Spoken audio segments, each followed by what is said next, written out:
of the Vietnam Trade Office in Canada, who will be the moderator today. So I hope that we will have a very successful session and you guys can gain a lot of insight into the Canada market. So I'd like to hand over to Ms. Huong for some introduction. Okay, thank you, Mr. Welcome, hello everyone, and welcome to today's webinar on post-COVID strong furniture demand and catch-up in Canada, organized by HOA.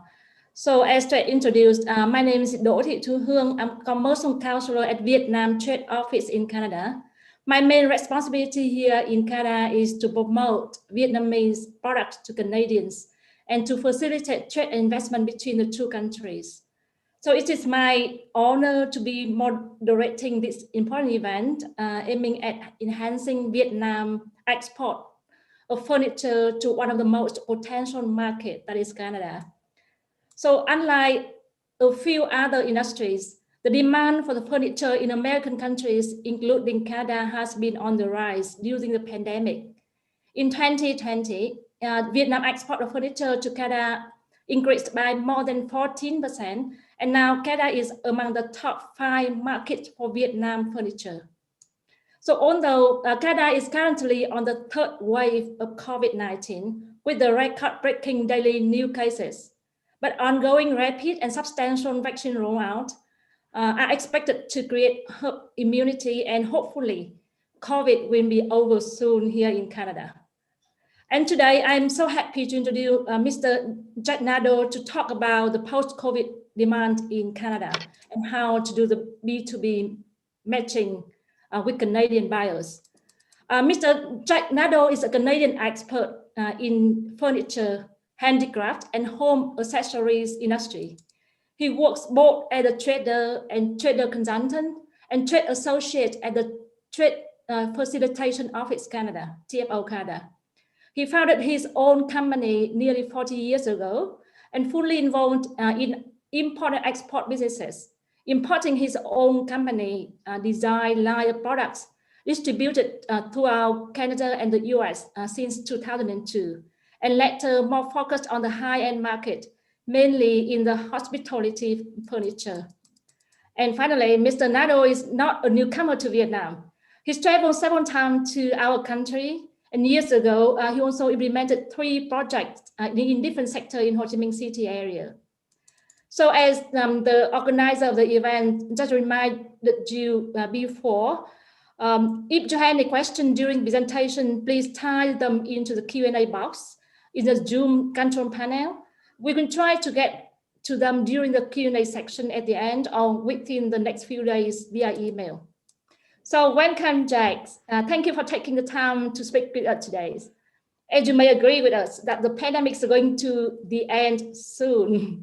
And in your opinion, what will the market furniture in Canada look like then after the pandemic? For example, in terms of recovery, in terms of trade show, in terms of business practices. Please tell us more about that, Jacques. Well, thank you very much for your kind introduction.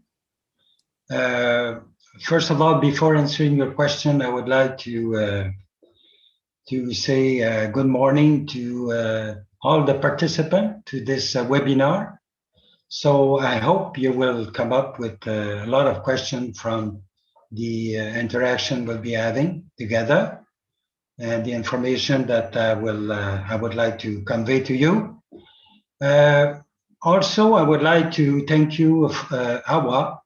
It's a privilege to be working with AWA on a ongoing basis, I would say, through Facebook for over a year. So we created that group, and almost every week we have an exchange of information. And I hope it's fruitful to everyone. So to answer your question, I think while I prepare a presentation, there is a lot of wording in my presentation. And the reason why I did it that way is I suggest AWA to have it translated and to give it to the participant today it would be a document that they could refer to in the near future for those who wish to enter the Canadian market. So slide 1. Shall I?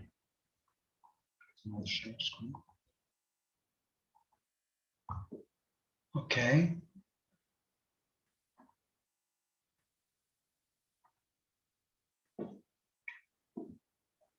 So before answering the question, if you allow me, Mrs. Huong, I would like to say a few words about our country. Just for those who did not travel to Canada, for those who don't know much about Canada, I think it's important to visualize the country. So that what you're seeing on the screen is a country that is as big in size than USA. So it's a huge country.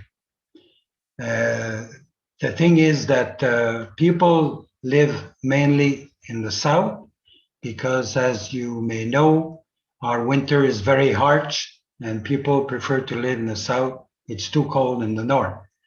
So our population is 38 million. So when you compare it to the US population, you will realize that we are about 1/10 of the US population. So it's certainly smaller in terms of business because of the population factor. Let's say that in USA you have about 350 million, if I'm not mistaken. And here in Canada, we have 38 million. But at the same time, it allows smaller size company to enter the Canadian market more easily, I would say. Now, there is another thing, another factor which is extremely important. It's the concentration of the population in two, we call it provinces. Quebec is one province, Ontario is another one. And you have about close to 70% of the population that lives here. So this is where is the concentration of business for you as current exporter or potential exporters. So the goods, for you to visualize it, you're up here somehow, and when the goods travel to Canada, it enter through British Columbia. So British Columbia is a very wealthy province, and it's certainly also a province to work with. You find a lot of distributor, and I suppose quite a few distributor from Vietnam living in British Columbia. So from British Columbia, the goods are being railed to various provinces, then to Ontario or Quebec. I live in Quebec. I live right here in Montreal, and I'm talking to you from Montreal. So to end now, we come up to the question. So we move to the next slide.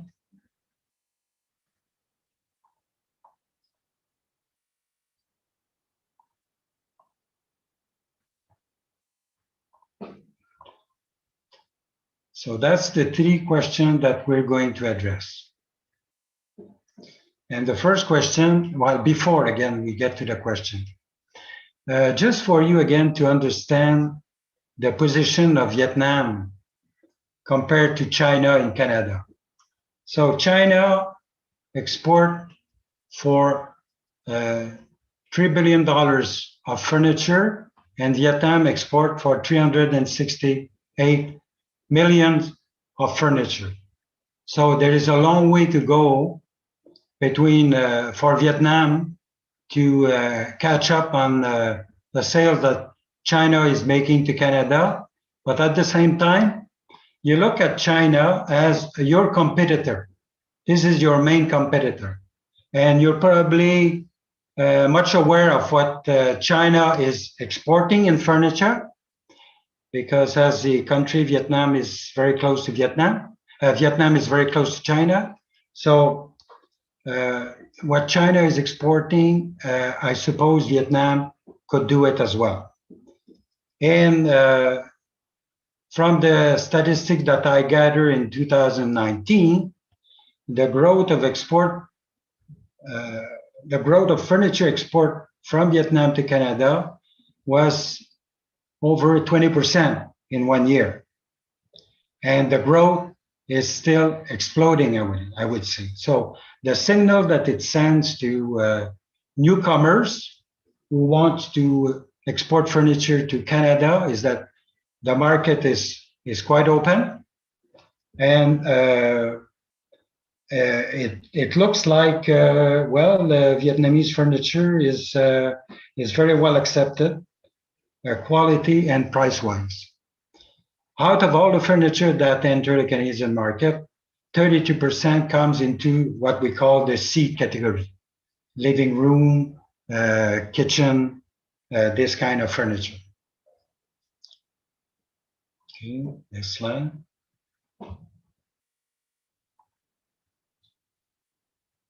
So what can we expect of the post-COVID market in Canada?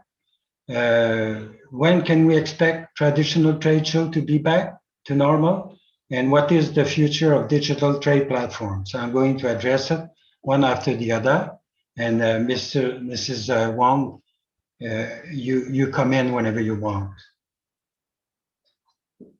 Next slide.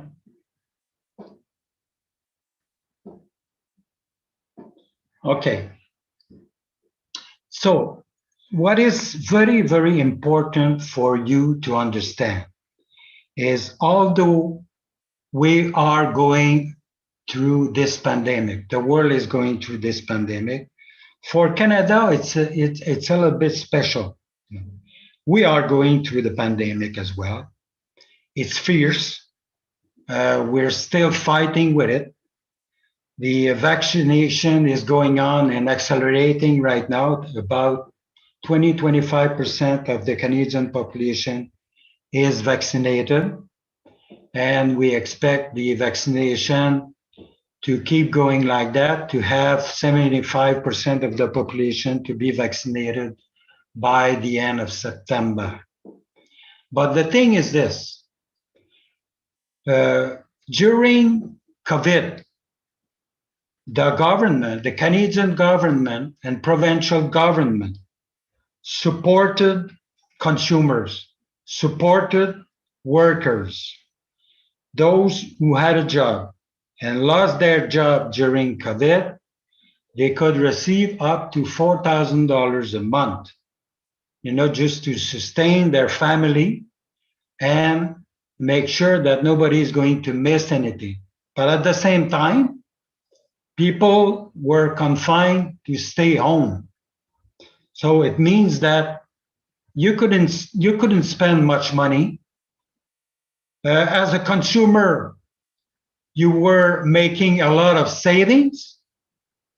And it does explain why in 2021, growth in Canada is expected to be at 5% by the end of the year.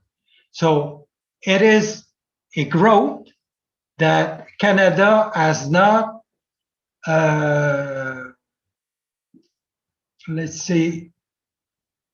tapped since 1970.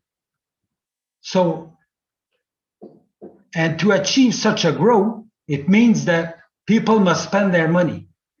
So in 2020, with a saving that increased by 30%, you can imagine, and people spending a lot of time at home, we can expect the sales to grow quite a bit in 2021. And they expect, in fact, Canadian retail sales to grow by 8% and import by 10.6%. What you ought to know is Canada is very open to imports. One piece of furniture out of two is being imported from abroad, mainly from China, as from the table that I showed you before, but also from Vietnam. And Vietnam, as I mentioned, is growing, and there is a big market for you to be tapped.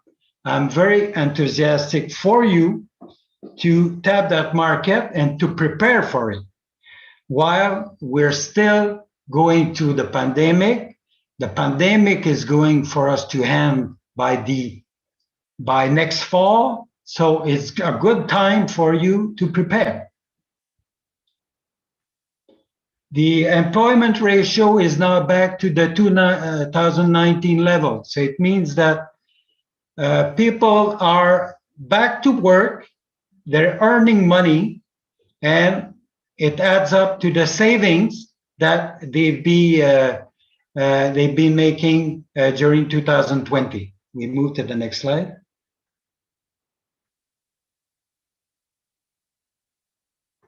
Okay.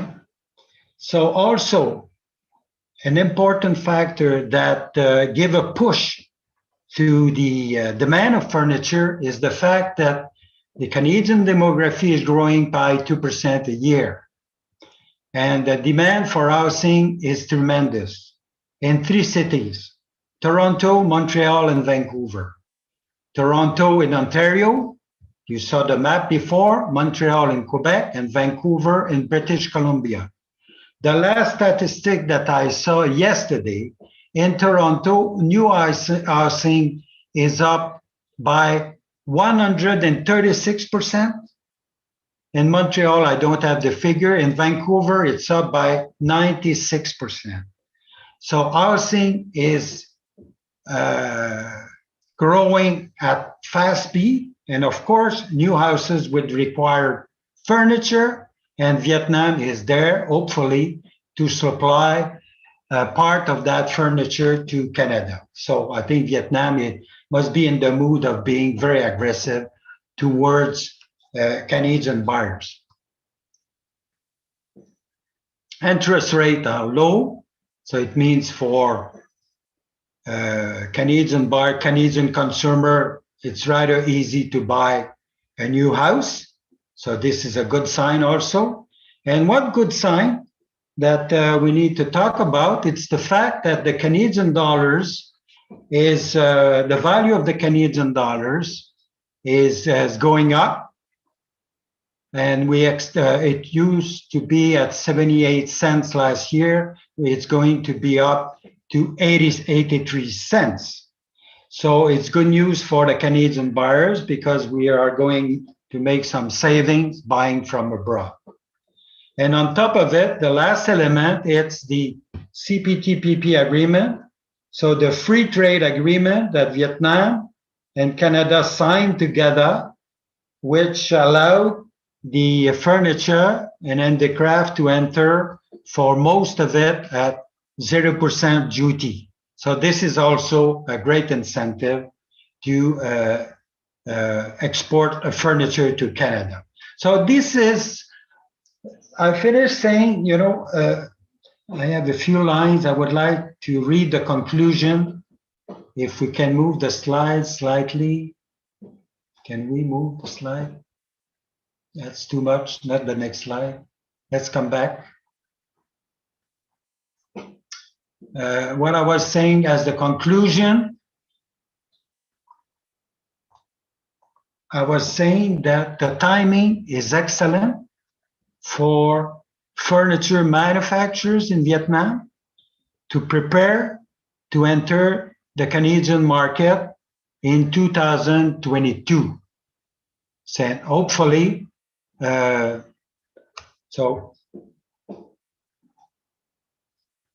hopefully you will be there to prepare for it. And if you have any question about it, of course, I would be pleased to answer your question the best I can. So let's move on. So this is how the economy looks like. So it's extremely positive. I don't know if I surprise people with it. I hope I'm not. But I mean, we're not kidding here. The business is good. You go in stores right now. I know that there is a logistic problem shipping furniture from abroad, from Asia, different country in Asia. Stores are somehow a bit empty, and buyers are looking for new sources of supply. So take your share. Now, this new phenomenon, the virtual digital platforms. So what's going to happen with the virtual digital platforms? Last year, when I started working with my Vietnamese friends, I realized that they were the first, almost the first, to develop a digital platform, a trade platform, which is a very dynamic one, which surprises me. It is of an excellent quality, very attractive. So as an importer myself, when I look at the platform the first time, I was very impressed. So it's like I saw something that I couldn't see from many furniture exporters in Canada, Canadian exporters, many Americans exporting to Canada. So you have a tool that is really fantastic to work with, because the first impression that it gives to buyers is, oh, wow, it looks fresh, it looks dynamic, there must be something behind this. It's worth looking at the manufacturers and visiting your showroom the way we do through the Hope Fair platforms. This is really excellent. This is a very, very good start. So now, you're probably aware of the major show that takes place in USA. High Point Market, the Las Vegas market. There are two big shows. High Point Market is on the east part of United States, and Las Vegas is on the west coast. And I think you may be more familiar with Las Vegas because it's closer to Vietnam. But my favorite, being living on the east side of Canada, it's the High Point Market. I encourage you to visit the High Point Market. And once you visit the High Point Market, once you get to feel it, you get to know it, I encourage you to exhibit to the High Point Market. Why? Because, as I mentioned before, close to 70% of the population live on the east part of Canada. And the east part of Canada is close to the east part of the States. So Canadian buyers, Canadian retailers, Canadian manufacturers travel to the High Point Market twice a year, or I should say used to travel to the High Point Market twice a year. This is their favorite place for them to go to do their trade business, to find new exporters, new manufacturers, to visit showrooms of distributors. And this is a huge place where I think you have about, each time there is a show taking place, you have about 8,000 visitors. So this is huge. The point that I want to make here is that because of the pandemic, High Point Market opened their own trade digital platforms. Las Vegas did the same, and and you can participate if you cannot travel, or if you don't wish to travel to High Point or Las Vegas. You can always go on their digital platform, and get to meet some buyers, Canadian and US buyers. And I mentioned Canadian because you have a lot of Canadian manufacturers, you have a lot of Canadian wholesalers and distributors that have their own showrooms and that exhibit all the time. Well, twice a year for the traditional show, but that do exhibit on a monthly basis through their digital platforms. So, because of the pandemic, you and I have become very familiar with these communication tools, whether it's Skype, whether it's Zoom, but also those trade platforms. I think we got used to it. And it is becoming, for buyers and exporters, a new way of doing business. And I think it's there to last. It's there to last. And I will explain why it's there to last. It's there to last because because of the pandemic, nothing is going to be back to normal, even though the Canadian population will be vaccinated by the end of the year. A lot of buyers would not prefer to travel before maybe 1, 2, 3 years from now. So for the time being, they would prefer to travel to the US, or they would prefer to do business through digital platforms that they're familiar with. So it's very, very important for AWA to make a blitz towards Canadian buyers and make sure that every single buyers buying from, let's say, China should be aware about the trade platforms.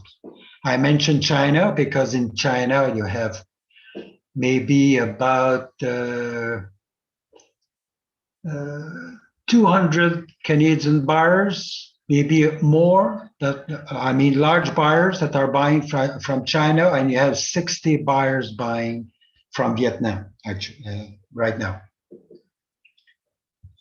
So we're back to this slide here to explain why the virtual platform would become something usual, something that the buyers will look at on an ongoing basis. Because the virtual trade platform should not be, a traditional show normally takes place twice a year or once a year. But in the case of a virtual trade platform, the show goes on a daily basis. And this is fantastic for a buyer, because a Canadian buyer, for instance, is someone that works like crazy. And they're always looking for new sources of supply. The moment they face a problem with a country, they face a problem with the manufacturers, of course, they look at a new source of supply.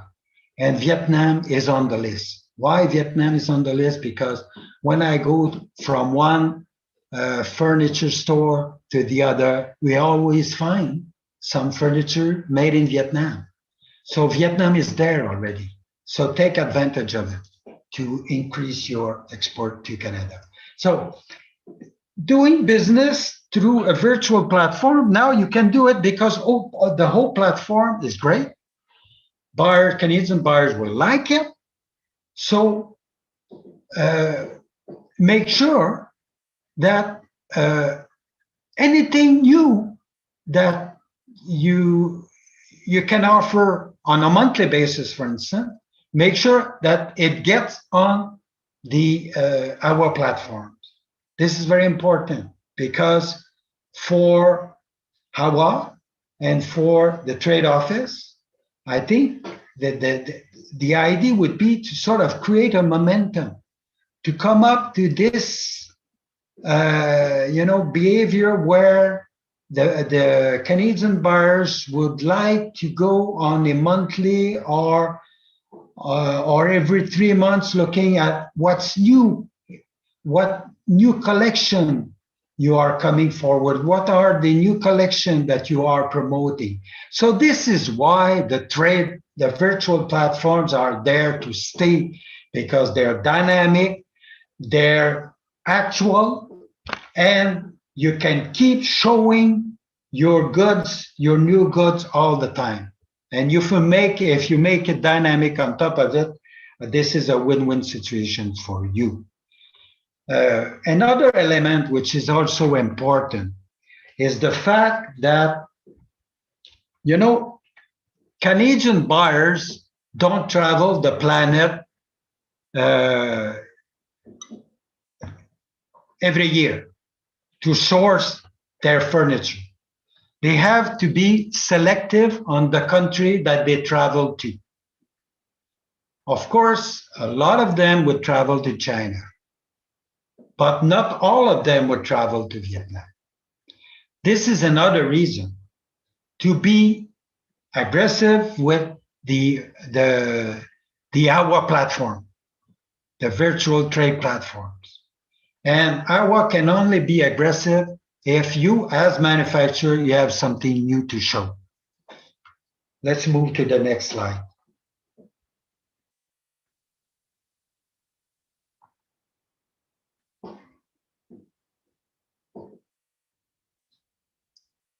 So I'm going to read it this time, and I'm going to repeat myself to make sure that it really gets into your understanding.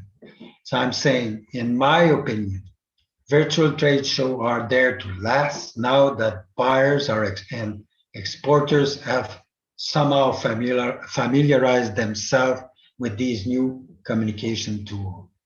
Moreover, virtual trade platforms such as the one developed by AWA are there to last because of the new buyers' behavior looking for new business opportunity on a regular basis. And some suggest that virtual trade show could generate up to 50% of the business-to-business trade in 5 years from now. So with or without pandemic, virtual trade show must go on. It's a day-to-day business. Let's move to the next slide. So, Jacques, can I jump in? Yeah, absolutely. Come in, please. Yeah, so thank you, Jacques, for your briefing on what's going on in Canada now, and you have brought a bright hope for suppliers in Vietnam. The markets seems to be booming. The traditional trade shows are coming back, and the digital platform will be there on the daily basis. And additionally, made in Vietnam furniture that meet the origin requirement under the CPTPP agreement are eligible for the duty-free here in Canada. So the key question maybe could be for the manufacturers in Vietnam, who are the Canadian buyers, and how can they reach out to the Canadian buyers then? Thank you, Jacques. Yes, thank you, Huong, for the question. So how do we find Canadian buyers? It's like me in business, and how do I find Vietnamese exporters? You know, when you are at distance, it's tricky. You don't know where to start, really. And of course, you have Alibaba, you have global sources, you have different way of reaching buyers. But there is one approach that I suggest that I like very much if you want to identify Canadian buyers. And let's move to the next slide. So I'll show you what to do here. So you have this fantastic database in Canada that is called Canada Importers Database. The Canada Importers Database is excellent. This is where you're going to find your buyers. And it's rather simple to find your, this is where you're going to find actually buyers buying already from Vietnam. So if you haven't sold to Canada and you want to know who are these buyers buying from Vietnam, well, that could be a good start for you to approach them, because since they're buying from Vietnam, so they're very much open maybe to listen to you. And trying to contact them, you might get an answer rapidly from them. Then, of course, if we're talking of the Canadian buyers that don't buy from Vietnam, then where are they? So I guarantee you that if they're not buying from Vietnam, they're probably buying from China. So through the Canadian importer database, you can find out who is buying from China, who is buying from Vietnam, who is buying from Malaysia, who is buying from India, Indonesia, and you name it. So you have to take one person out of your staff and make sure that you come up to a list of those importers that you can get in touch with. This is the start. This is a good start, an easy start. Let's move to the next slide. Okay, so here on this slide, I wish could be translated. It tells you, it gives you the procedure by which you're going to find the name of those Canadian buyers, those Canadian importers, whether they are Canadian manufacturers importing from Vietnam or from somewhere else, or Canadian distributors that you may want to deal with. So you're going to find that. So I'm not going through this. It's hopefully it's going to be translated, and you go one element after the other to find the names. The next slide will show you what you're going to get once you go through that process. Next slide. Here we are. Here we are. So here you have the HS number. So this is one of those. When you go through the process of finding your furniture furniture importers, of course, you have quite a number of HS number, harmonized system, code number that you're familiar with, maybe. So I just pick one. This one, furniture, wooden furniture, out of the Canadian importers database. And here we are with some names. And this is what you need to get, you know, the names of those here. Ambiente Mobilier Design. So this company here buy high-end furniture. And they're based in Montreal. They're a few kilometers from my place. So if you are in the high-end business, so you want to get in touch with them. You have Bad Boy Furniture, and you have all of those here. And you have names that you're aware of. Canadian Tire Corporation, they have, I think, their own agency in Ho Chi Minh. So they are people that you can touch base with. You also have, this is interesting, you have buying group. You know, you have a lot, because it's a country with a small population, you have a lot of furniture stores that are rather small.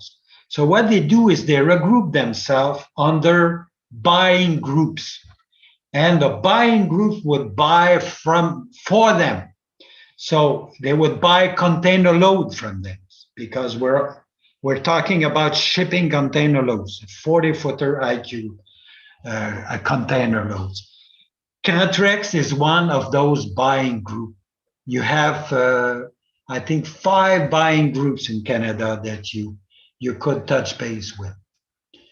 What about that? This is another one there. Costco Wholesale Canada. You're probably aware of that one. Costco, they have their office, a buying office based in Ottawa. And Costco they buy seasonal product mainly, and they buy a lot of outdoor furniture. So this is certainly someone to touch base with if you sell outdoor furniture. Now you have Crate and Barrel. You know Crate and Barrel USA. You would say, why Crate and Barrel Canada? So Crate and Barrel Canada don't buy as such. So you have to go through Crate and Barrel USA, and Crate and Barrel USA would go through Crate and Barrel Canada to confirm the order. So this is something interesting here. To exporting to Canada, somehow it's also selling to Canada through the States, through the chains, the US chains like Crate and Barrel.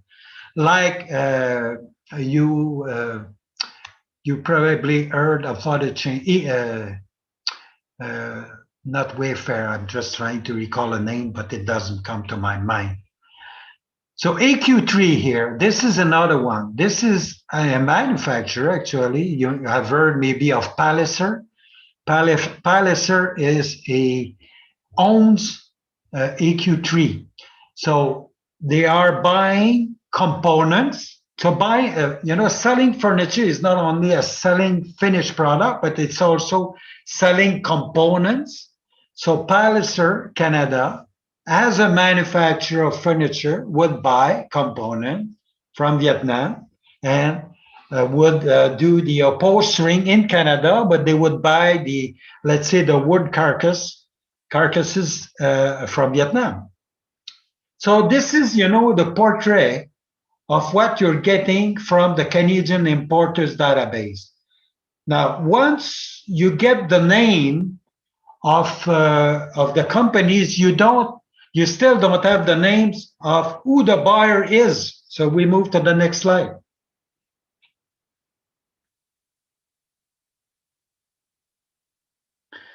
So, and what it says here,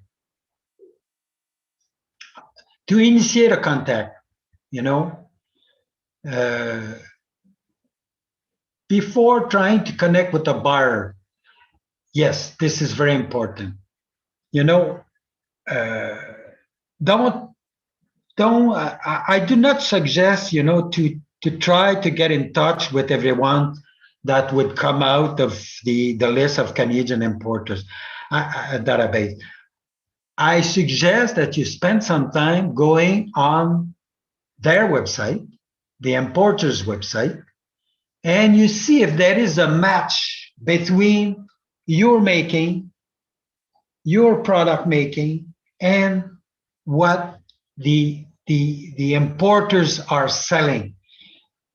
Business to business match. Start with this. Start with looking at a buyer website, and you feel that if there is a potential website from what you see, from the product that a buyer is selling, and from the product that you're making, if there is a match, so it's a good time for you to get in touch with that company. And how do you get in touch? I suggest that you go on LinkedIn. So all the companies have their LinkedIn page, and out of their page on LinkedIn, you would be able to find names of people. I suggest that you write to the president. You write to the corporate buyers if you find their names. Sometimes you don't, but you will find names. If you don't find any names, you approach a customer service. But use LinkedIn. This is recognized as a professional platform to communicate with business people. It's business to business matching through LinkedIn. So this is my approach that I suggest.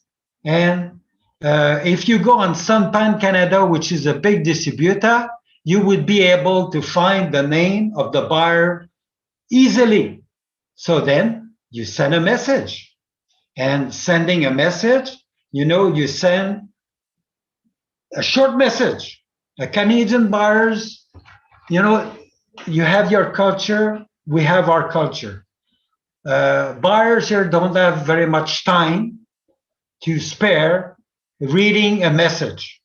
So it's got to be short, it's got to be right to the point, and you could attach a picture, or you could certainly mention, and not definitely mention, the Hope Fair platforms from AWA to look at, because this is where your line of product is. So this would be a very, very good start. And then you would be talking person to person, either through Zoom or through Skype, or even by telephone using WhatsApp or Viber. So, I mean, everybody is used to using all these communication tools nowadays. So this is the process by which I invite you to get in touch with new Canadian buyers. Next slide, please.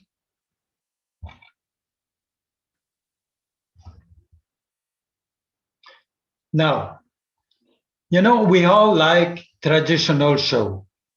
The face-to-face will always be the best, because face-to-face, you create this warm atmosphere, being close to one another, shaking hands. This is really the best, So one way or another, virtual trade show and traditional trade show will complement one another. And at one point in time, you will have to travel to High Point or Las Vegas or specialized show, because you do have a lot of a specialized show if you're in the high-end business and you tackle the hospitality market. You would wish to want to go to the International Contemporary Furniture Fair in New York, and you have, if you're in the handicraft business, you would want to go to New York Now. And so this is something that you may know about. And unfortunately, we don't have any furniture show in Canada. So if you want to meet face-to-face with Canadian buyers, you go to the States, and you will realize that you have a lot of Canadian buyers exhibiting in United States, and this is how you get to meet them. And of course, always a short presentation to begin with, right to the point. Canadians like it that way. The fact that you're right to the point, the fact that everything is clear, buyers like it. And of course, you could always, if you do this face-to-face encounter, then you can always leave. Of course, you leave your business card, but you leave a 2-page flyer. But why don't you leave a USB key with your catalog and a little video showing your production area? So that would be something that a buyer would love looking at. Next slide. So, Jacques, yes. maybe we thank you very much for very useful information about guiding how the manufacturer can reach out to Canadian buyers. And I believe that it is very helpful to Vietnamese exporters. So we don't have much time left for the webinar. So I would like to come to the final questions. Maybe in a few words, tell us our audience about the trends developing in furniture and handicraft in Canada now. Okay, so the big trend is that the market is open, because as I mentioned, the money is there to be spent. So people are willing to buy furniture. They will be still spending a lot of time at home. And when you stay home, you want it nice, you buy furniture and you buy all the home decor, that accessories that goes with it. So just a few words, furniture market segment, something that is booming are home offices. Home offices used to represent 8% of the sales.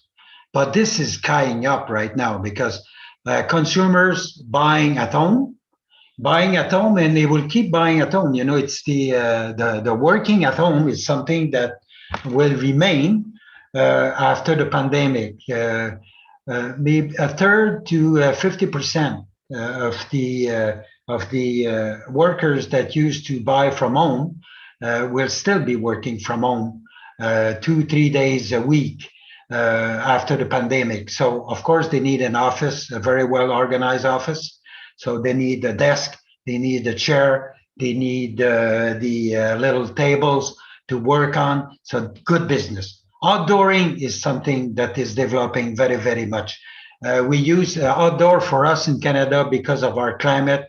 Was limited to buying a table and 4 chairs, to just eat outside, and that was it. Now, something that is developing, very interesting, and this is something that has been taking place in the state for years and years. It's the living room, the outdoor living room furniture. So this is a very nice niche to tap, outdoor living room furniture. So the sofa, the lounge chair, outdoor lounge chair, outdoor living room and tables and everything that goes with it. In terms of style, the style is moving. The style, furniture style and design, still being offered in a contemporary style, but moving from mid-century, what you've been making so far until now, to Art Deco, with more shape. Art Deco style inspired of the 1930s and 40s. You could dig on the internet and find out exactly what I mean by that. And for the furniture trends, so, environment is something in Canada that is, we are hearing about day after day. So the question of climate is something that we care very much about. So eco-friendly furniture, respectful of the environment, more and more. People look at it, buyers look at this, and this would be an excellent market in the future. Of course, knockdown furniture is important because if you deal through a distributor and you want to sell to Wayfair that has an e-commerce platform, by the way, Wayfair increased its sales by 80% in 2020 through their digital platform. So if you deal through a distributor, you've got to come up with furniture, that doesn't take much room in a container, either being stacked or knocked down. But this is something important. I stop here, and I'm just expecting question from you now. Okay, thank you so much, Jacques, for your insight. I believe you provided our listener with a lot of valuable information. And we are now almost at the end of the section and the webinar today. And I'd like to open our Q&A section. So far we received 2 questions in the Q&A box. Jacques, do you want to open it by yourself, or maybe I can read it from here? Okay, I will open it. Yeah. The first question is about the pet furniture made from rattan and bamboo. So what do you think about that market potential? And please talk more if there is any special requirement from customs for rattan and bamboo products. Jacques. Well, I will try to answer. I don't have all the answers. I'm not a specialist in pet furniture, but we do have a lot of cats and dogs here. And yes, this kind of furniture made of rattan and bamboo, I'm talking from experience now. I feel that there may be a good market for it. And you know, if you're talking of beds, for instance, you do have buyers, specific buyers. You have retail chain that specialize into pet furniture. I'm thinking of one today, which is Mondu, nearby my place. It's quite huge. They import this kind of item. Yes. How big is the market? I don't know, because I can only talk from my experience and the feel I have about it. But how big is the market? It's probably huge, because it's like everyone has a dog or a cat. So there must be a big market for it. And when you have a pet, you care about your pet. You know, it's like your little baby.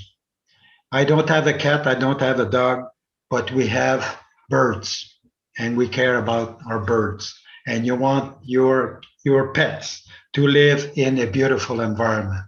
And why not a rattan and bamboo bed, you know, about custom, uh, custom for rattan, you know, you saw this slide with the HS number that was indicated on the upper left. With the same HS number, you're going to find what is the duty on rattan and bamboo. But my belief it is that I think it is 0%. Why it is 0%? Because it does not compete with any Canadian manufacturers. We have no rattan, we have no bamboo growing in Canada. So it must be 0, but just double check. And it means that you are not going to be penalized by this 10% factor that used to be the duty before the CTPPP was signed. Yeah. Now, so we have another similar questions, but the material is fiberglass. So they ask about the furniture are made by fiberglass material. So what do you think? Well, again, fiberglass, this is not my take. I'm not a specialist in fiberglass. But if fiberglass is being imported from China, I guess it is, so why not from Vietnam? So find the HS number from the Canadian importer database, and I'm telling you, this is not complicated. And then from there, you're going to find if anyone imports fiberglass from Vietnam, and if not, go and have a look at China and find out if there are Canadian importers buying from China. And here you go, getting names of those importers. Yeah, we have another question with different material. So someone from thank you for your interesting presentation. Could you share something about Canadian market of good construction products such as CLT, glue lamp, wooden tiny house? Well, again, I mean, this is a bit tricky for me. Can I see the question again? Can you recover the question? So it is something concerning about good construction. Well, you know, we're a country of wood. We're a country of wood. We love wood. We export wood to Vietnam, and we import finished good from Vietnam. So wood as a product, whether finished or as a component, there is a strong demand for it, definitely. I don't know if this is the sense of your question, though.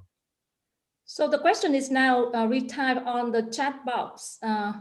It is the good construction products such as CNT, glue lamp, wooden tiny house in the chat box. Okay. Wooden tiny house.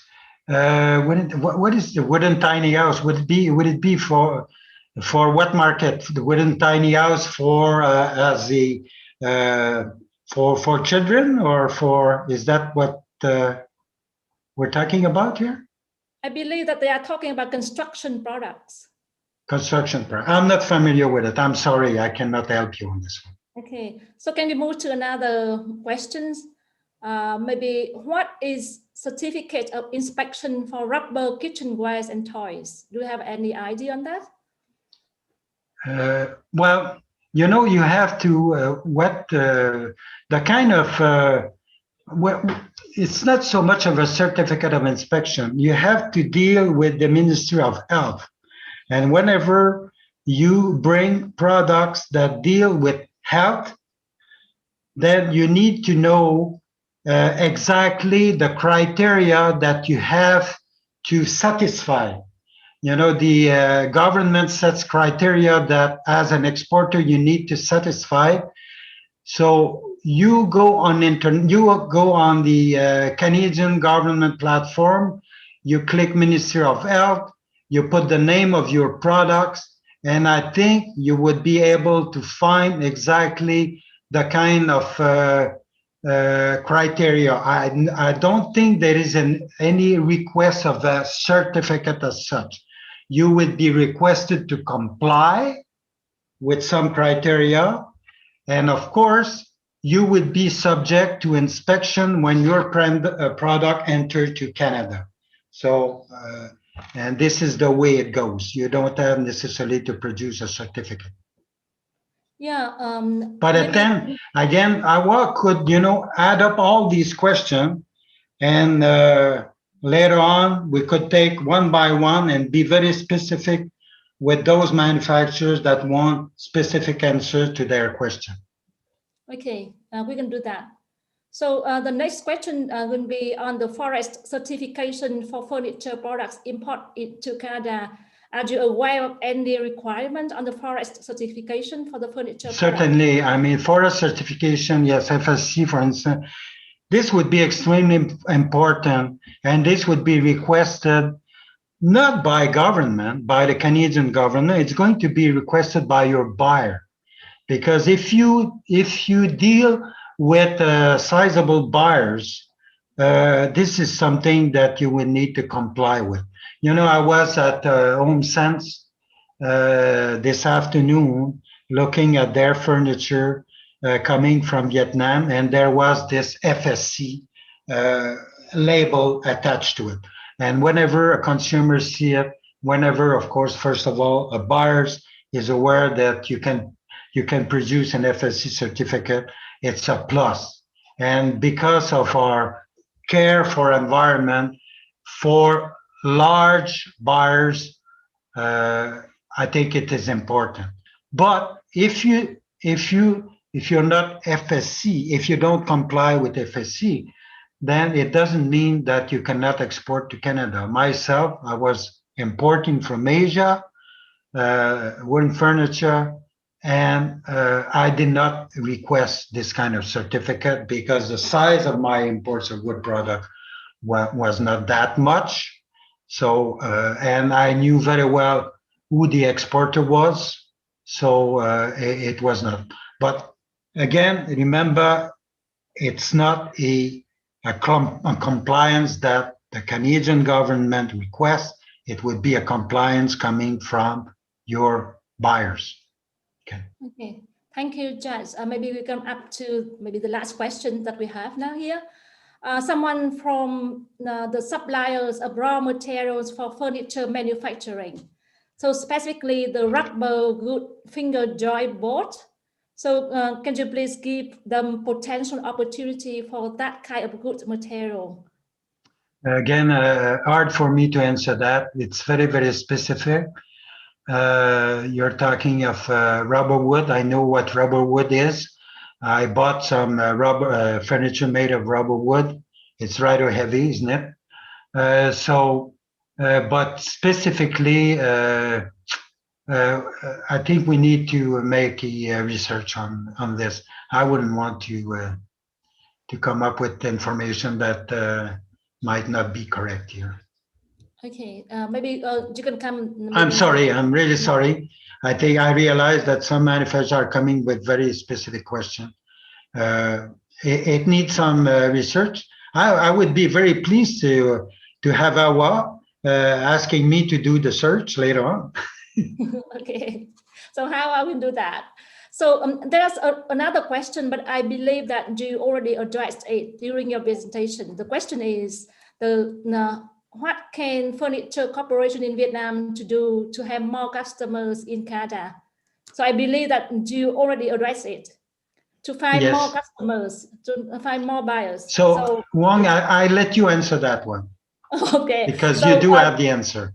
You do have the answer, and you're still are going to keep in touch with those people because they will rely on you on the future. You are the entry in Canada as well. Yeah, so we are based here in Canada, so we can be able to provide more information about the Canadian buyer to Vietnamese manufacturers and exporters. So please contact HAWA or maybe the Trade Office of Vietnam here in Canada for more information on that. So thank you, Jacques, for your very interesting and useful presentation. And thank you everyone for joining us today, and hope you enjoy the webinar and the furniture sourcing week organized by HAWA.